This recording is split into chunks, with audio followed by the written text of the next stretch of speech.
Thank you, Mr. Ambassador, delegates, and others present for this opportunity. I'm David Borden, Executive Director of DRCnet Foundation, also known as StopTheDrugWar.org. We coordinate a coalition, U.S.-based but global in scope, which submitted a statement with nearly 350 organizational signatories for UNGAS.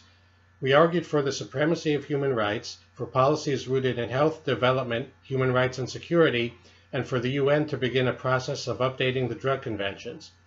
We believe that international cooperation would most effectively be implemented if based on those priorities and on the Sustainable Development Goals in particular.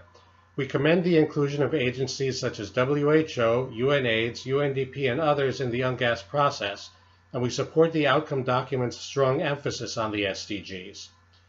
To achieve the SDGs and good policy generally, it is necessary to acknowledge both sides of the drug control equation.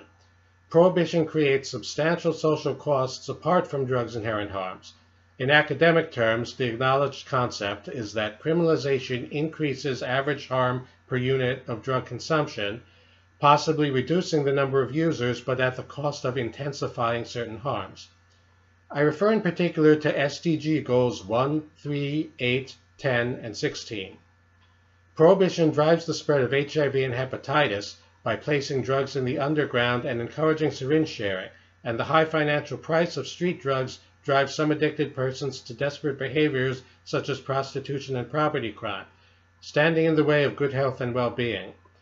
Arrest and conviction records for low-level drug crimes impedes efforts to find good employment, particularly in disadvantaged communities, affecting the goals of decent work and economic growth, reduced inequalities, and sustainable cities and communities.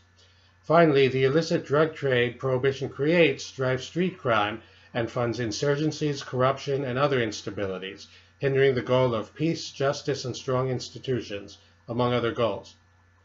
The UNGAS did not address most of these questions, but the contributions made by UN agencies to UNGAS show they do recognize the harms of drug control.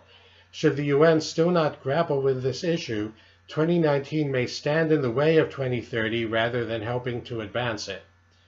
As a final point, I note the alarming prospect of global AIDS funding decreasing, among other issues impacting harm reduction services for injection drug users. It is our hope that member states will sustain a strong level of AIDS funding. We support the 10 by 20 shift colleagues have proposed to move 10% of global law enforcement budgets in order to fully fund harm reduction services by 2020. Thank you again, Mr. Chairman, for the floor today and for your leadership in global drug policy.